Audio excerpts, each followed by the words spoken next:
As humans, we're naturally driven by the search for better. But when it comes to hiring, the best way to search for a candidate isn't to search at all. Don't search, match with Indeed. When I was looking to hire someone, it was so slow and overwhelming. I wish I had used Indeed. If you need to hire, you need Indeed. Indeed is your matching and hiring platform with over 350 million global monthly visitors, according to Indeed data, and a matching engine that helps you find quality candidates fast. Ditch the busy work. Use Indeed for scheduling, screening, and messaging so you can connect with candidates faster. And Indeed doesn't just help you hire faster. 93% of employers agree Indeed delivers the highest quality matches compared to other job sites, according to a recent Indeed survey. And listeners of this show will get a $75 sponsored job credit to get your jobs more visibility at Indeed.com/podcast. That's Indeed.com/podcast. Terms and conditions apply.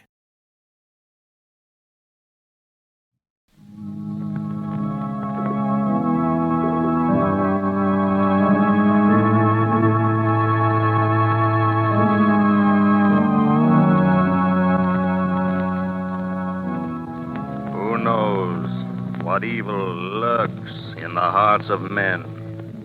The Shadow knows.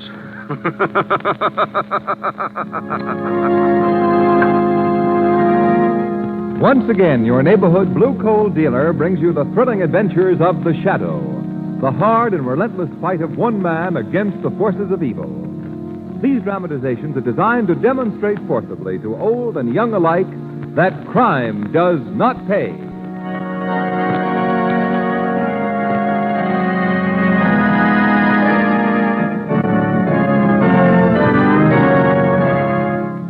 Friends, here's a very important way that you can help the war effort. You know, it's coal that keeps our war plants humming, coal that keeps our trains moving, coal that heats our soldiers in army camps.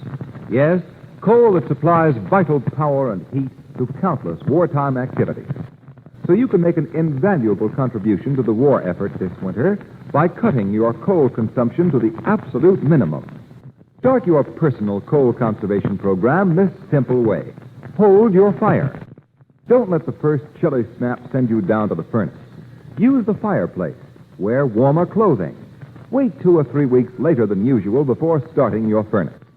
The coal you save now will help the home front and the war front, and it will help you keep warmer in the really bitter months to come.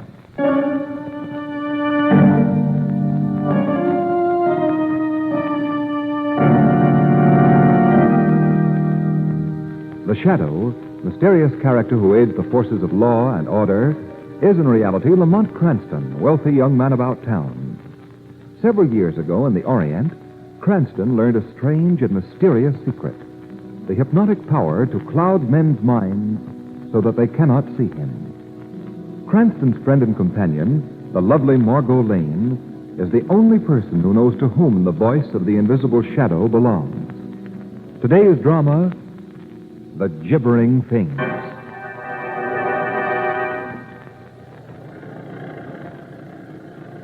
Well, nature puts on quite an autumn show up here, Margot. Yes, doesn't it, Lamont? Yeah. All New Hampshire's pretty country at any season, folks. Are we nearly at our destination, driver? Almost. About a mile and a half more, and we'll be at the Haunted Woods. Huh? Haunted Woods? Yes, sir.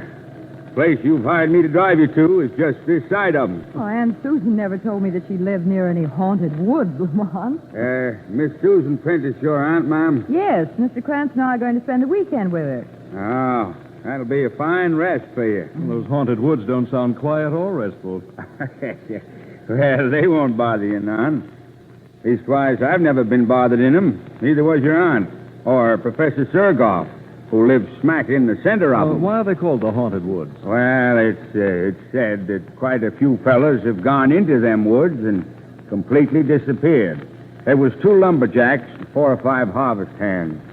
It sucks, I figure they simply walked into the woods on one side and out the other. Your logic is spoiling a nice mystery, driver. Oh, I figured a natural explanation for the gibbering things, too. The gibbering things? Ever so often, the doggondest noise is heard from them woods. A funny, squeaking, chattering kind of noise. Don't sound like it was made by either man or beast. folks say it's made by things. You figured that it's not made by things? Mister, that gibbering noise is made by monkeys. Monkey? In New Hampshire. Yeah, Professor Sergoff's got a couple at his place that he's brought up from South America. I admit I don't know how their squeaky little voices can be heard so far away from the professor's house, but them monkeys is the only natural explanation. Are those the haunted woods ahead of us now? Yes, sir. That's them. Heavens, What's that? something screamed in those woods. Yes, that was just an old screech owl. There it is again. Well, screech owls don't make their home this far north.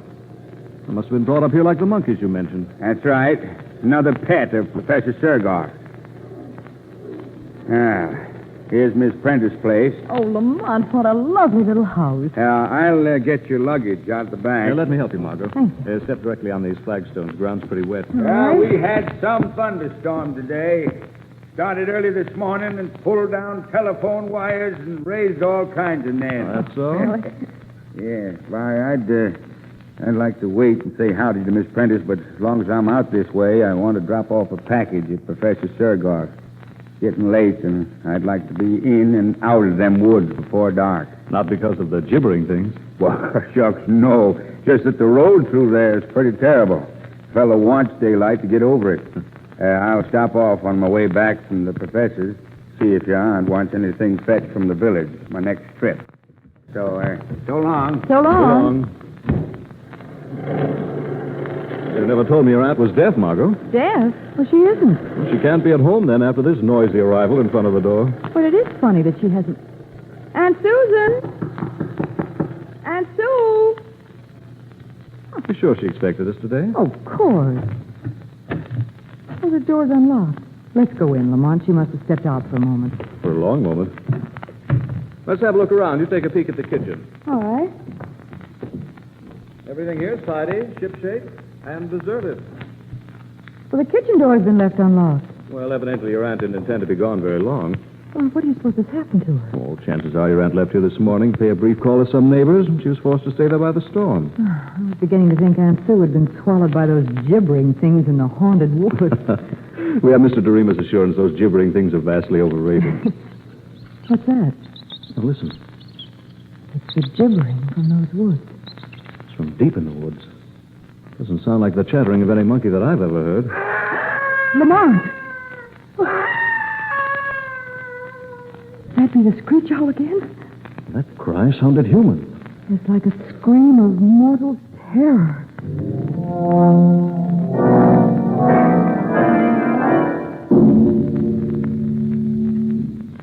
Lamont, we've been waiting almost half an hour now for Aunt Sue. She'd be here by this time if she were all right. Phone's still dead.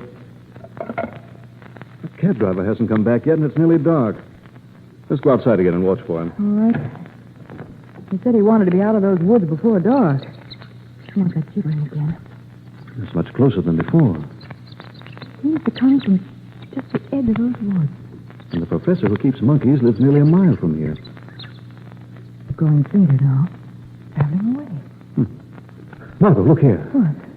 In the earth of this flower bed. Tiny footprints. Well, they've been made by a barefoot child, a baby. Since the rain. How did the baby get out here? These prints were made since I was looking around this garden only a few minutes ago. And their sole resemblance to a baby's is their size. Look closer.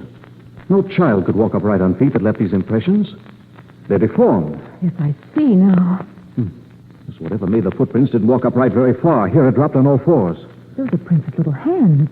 But only 2 fingers are outlined. And what horrible thumbs. These tracks were left by some animal. But what kind of an animal? I never saw a spoor like this before. Oh, neither have I. Look, they disappear here in the grass. Margot, someone's coming out of the woods. A man? What's he got on his head? It's getting so dark I can hardly see. I think it's a helmet of some sort. He's carrying a net. A net? It looks like it. Seems to be hunting for something. Hello there. Hello. Who are you? We're about to ask the same question. My name is Sergoff. Alexander Sergoff. Lamont, he may know. I'm Margot Lane, Miss Prentice's niece, Professor. The Princess's niece. Yes, and this is Mr. Cranston. We just arrived to spend a few days with Aunt Susan, and she's not here. I have not seen Miss Prentice for several days. Was she expecting you and Mr. Cranston? Yes, she was. Professor, if I'm not too inquisitive, what do you hunt with a net at this time of night? I keep a small zoological collection, Mr. Cranston, and one of my little animals escaped this afternoon, and I was searching for it with my net. A dangerous animal? I see you're wearing heavy gloves. It was a small ape with sharp little teeth that can, what you call, nip very painfully. Perhaps you heard it chattering in the woods a while ago. We heard something gibbering in there. That was my little pet. Is it malformed hands and feet, Professor? Does it leave tracks like this? You did not see it leave those tracks? No, we found them by accident a few minutes ago. The creature I'm searching for is not a perfect specimen. These tracks are fresh, which means that it is close by, and I'm most anxious to recapture it, so if you will please excuse me. Good night. Good night. Night. Well, at least we've learned what's behind those footprints and that gibbering.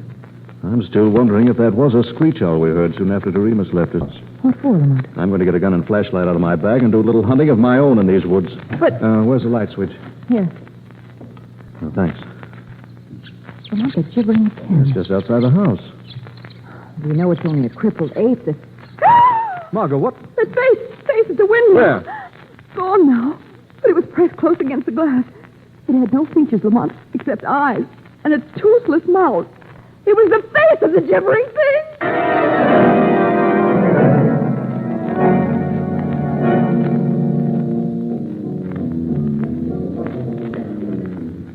Lamont, turn your flashlight on those trees as well as on the road. That gibbering thing may be in these woods. As I'm watching, Margot. There's only one set of tire tracks in this road, so Doremus traveled it only one way. You sure, Margot, that the face of the window had no features? It was just pink ball flesh with tiny pig-like eyes and grinning toothless gums. What could it have been? If you weren't having a nightmare, I don't know. Good Lord, look there. Doremus's cab turned on its side. Come on. There's Doremus. Oh! He's been thrown from his cab against that rock. His head's all crushed. Oh, Lamont. Strange. There's no blood around the wound. No blood. Someone or something has washed it absolutely clean. Look at its throat. A big bruise mark. His fall from the cab didn't do that. No. Looks as though some terrific suction had been applied by something like a giant leech. That thing with the toothless mouth. Lamont, you've got to find out what that gibbering monster is. It may have killed Aunt Sue as well as Doremus. Come on back to your aunt's house. After I see you locked safely inside, Professor Sirgoff is going to receive a visit from the Shadow.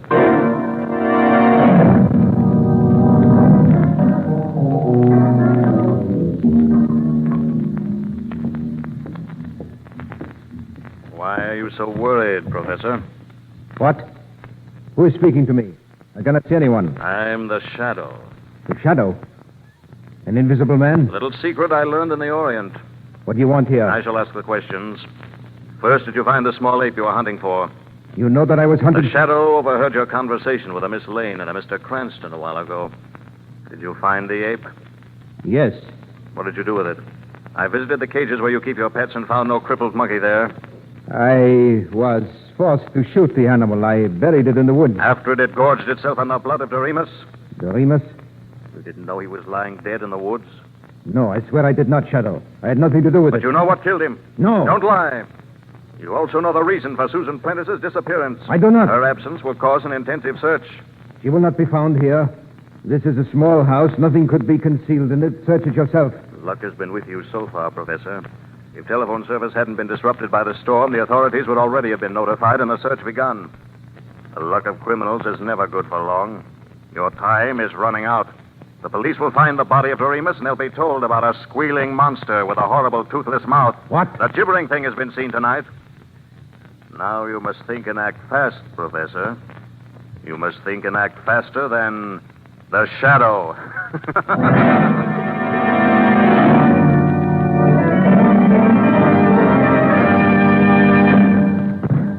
Friends, if you heat your home with coal, listen. Here's some important good news. Your friendly neighborhood blue coal dealer is happy to announce that he already has available, on a first-come, first-served basis, a small supply of automatic heat regulators to aid in the urgent coal conservation program. Now listen to what an automatic heat regulator does. It takes full charge of your furnace operation, giving you a constant, even temperature day and night. It eliminates those wide swings in temperature when it's always too hot or too cold. It saves you those incessant trips to the basement when you try to control the temperature yourself. It helps protect your family against winter colds, which many doctors agree result from overheating or unstable temperatures.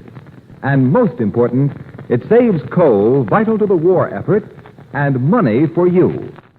An automatic heat regulator costs little to begin with and soon pays for itself in fuel savings. Don't wait for the first freeze. There are just a few automatic heat regulators available, so act now. Call your friendly Blue Coal dealer and place your order tomorrow. And now, back to the shadow.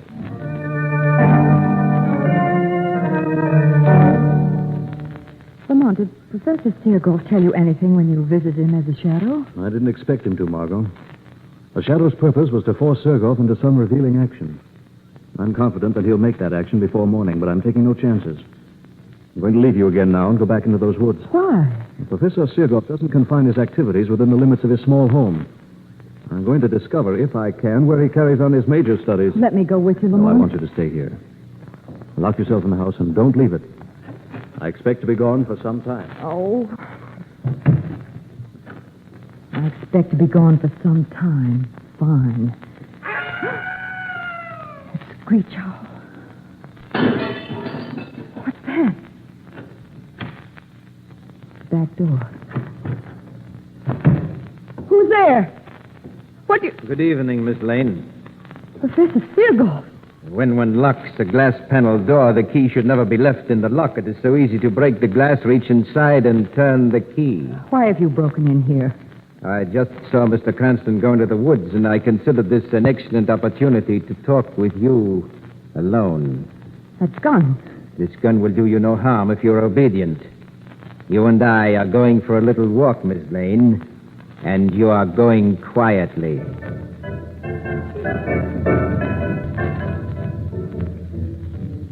Where are you taking me through these woods? You'll soon learn. Here's our stopping place. There's nothing here but trees and that big rock. Yes, watch that rock. Swinging out like a door. It is a door to a very secret natural cave below. Ladies first, Miss Lane. I won't go down to that darkness. You need not go in darkness. We have electric light here. Step in, Miss Lane. I wish to close my bulky door. No, I... Do not try my patience. Go. Oh. Now, down these stairs. And you can see my little refuge. Gibbering cries. A little welcome for you. And hideous things that make him behind that door. Hideous things, so you saw the little creature that escaped tonight? It pressed its awful face against the window. Don't make me look at it again. You won't see anything to frighten you when I open the door. There's nothing in this chamber except those steel cabinets around the walls, that iron water pipe above, and this heavy rope that dangles from the pipe. You will find the rope of special interest. I call your attention to the snap hook on its loose end. No, let me go. As soon as I lock these handcuffs on your wrists behind your back like this, and hook the rope to your cuffs like this. Now, I let you go. Nicely tethered. What are you going to do to me here? I shall satisfy your curiosity about the gibbering things. You have seen but one. I have many such children. Children? Yes. I am their father, their creator. I am their God. I have discovered the secret of life. Of life? I have evolved a complex life form from the single cell. Nature required 1 billion years to do what I have done in 10. I am greater than nature. You're a madman. Am I? You shall see. The steel cabinets you see around these walls are really insulated, soundproof covers for my children's cages. This lever opens the apparent cabinets. Watch. Before you saw the handsomest of my little beauties. Now you can look at them again and 30 of his brothers. Hear them squeal their greetings to you. No, let me out of here. Do not be afraid. Their cages are strong. They cannot get at you now. Please, they're so horrible. Well, I admit that I have not as yet achieved perfection in their appearance, but I progress. Now, here is my first experiment. It resembles a shapeless sponge, but it's alive. It moves and breathes. Oh, please. And here is a little creature that lacks arms and legs. See it bounce its way about? Its brother in the next cage has twice the usual number of limbs. This one has 8 hands. That one has no eyes or ears. And there's one with no head. And here's one without a body. Stop it, But they're all alive, Miss Lane. All can move and fast. All have mouths and appetites, Miss Lane, for human blood. Their only diet. Human blood. Yes, I keep human cows, Miss Lane, and you are to become a human cow and feed my children. Oh, no. That is why you're tethered here. This chamber is their dining room. I shall pull a lever that opens their cages as I go out this door to safety. They're very greedy, but I will not let them drink too much of your blood, Miss Lane, for now you're a cow and valuable to me. I leave you now to pull the lever. Ah! My throat. You feel the shadow's hands upon you, Sirgoff. The shadow. Oh, The shadow is a man would like to close his fingers tight about your neck. As a respecter of the law, he'll let you live. oh, Shadow, Shadow. Unlock your handcuffs, Sirgoff. Don't touch me again, I will. Be quick. There. Oh, I'm free. I'm free and I can leave this room. Go where I won't see and hear those awful things. Yes, go. And I'll go with you out that door. Sirgoff! The door is locked and closed upon you, Shadow. The lever that opens my children's cages is on this side of the door, and I release them now. No! No! My children do not have to see a man to find him, Shadow. Their greed for blood would lead them to you, and they are to have all your blood, Shadow. You will be dead before this door is opened. Dead!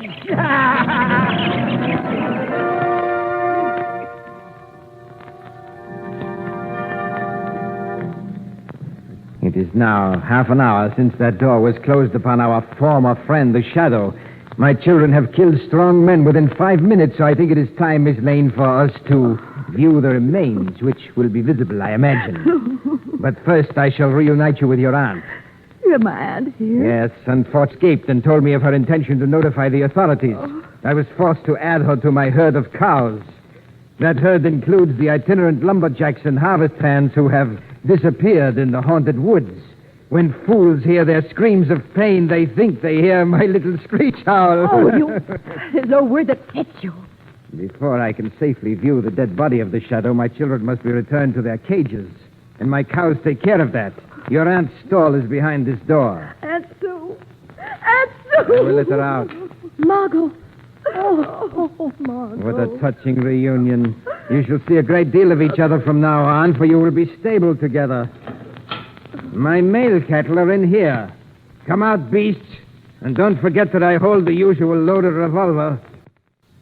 Oh, poor men. Yes, my male cattle aren't as healthy looking as you and your aunt, Miss Lane, but they have been here a long time. They're walking skeletons. They still manufacture blood. That's all that matters. Fall in line, beasts. You with them, female cattle. No. Fall in line. Oh, come, Margot, come. There's nothing we can do. You're learning fast, Miss Prentice. Now march, all of you, to the feeding room. You ought to have an easy time tonight. My children have been fed and well. You need only pick them up and return them to their cages. Pick up those things. Yes, Miss Lane, and tenderly. Unlock the door. Go in and do as I've told you. Now, you see how tame my cattle are, Miss Lane? You will soon be like them. Hurry in there. Get my pets behind their bars. I'm anxious to come in and pay my last respects.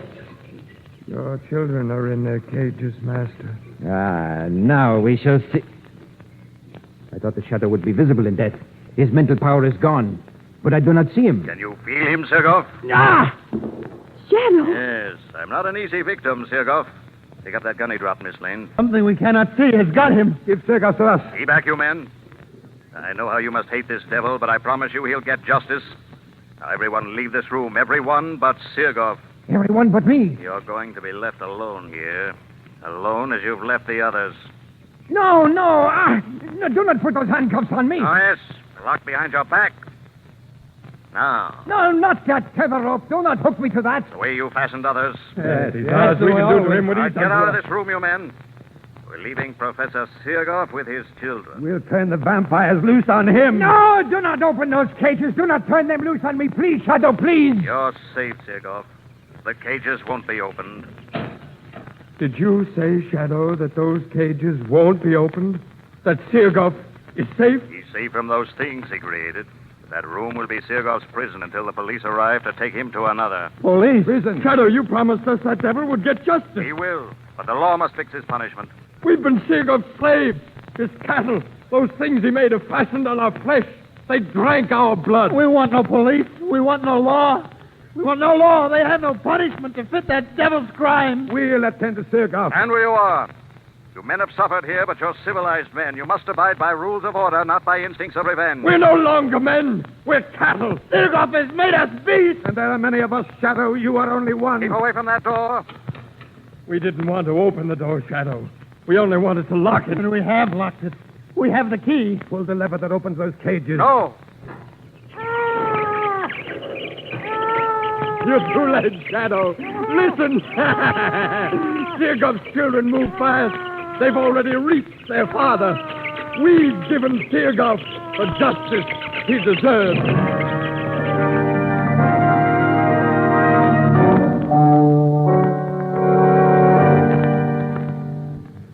Well, Margot, Sirgoff's cattle were too many and too quick. But Sirgoff won't put the state to any expense.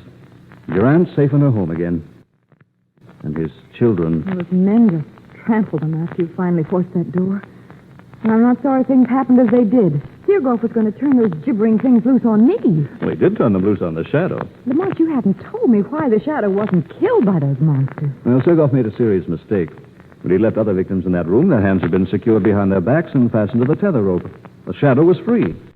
One end of the tether rope was attached to an iron pipe near the ceiling. Well, he took a moment to loop the other end with its heavy hook over the pipe and fasten it. And seated in that swing, the Shadow was well above the reach of the little vampires. Oh, when you were locked in that room, I was sure it meant your death. One can never be sure of anything, Margot. You know, when I was invited to your Aunt Susan's, as I recall, I promised myself a quiet, restful weekend. Yes, I remember.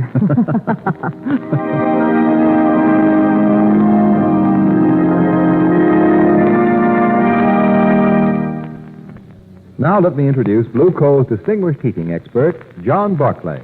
Thank you, Ken Roberts, and good evening, friends. I'm glad to be back with you again.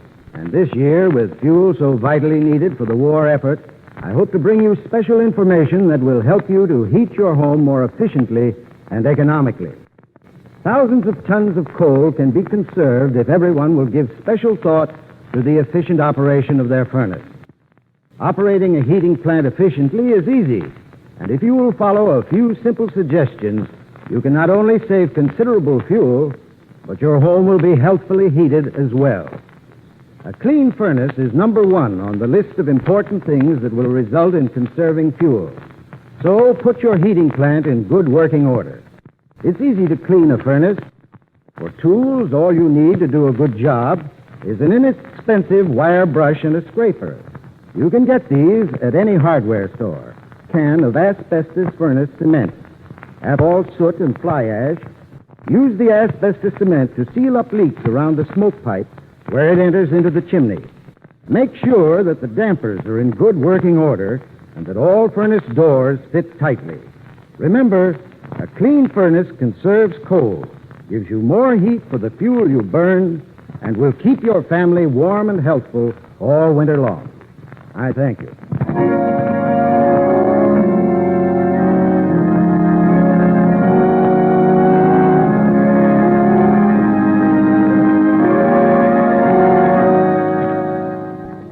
The Shadow program is based on a story copyrighted by Street & Smith Publications.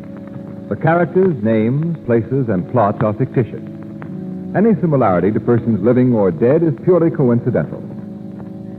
Again next week, The Shadow will demonstrate that The weed of crime bears bitter fruit. Crime does not pay. The Shadow knows.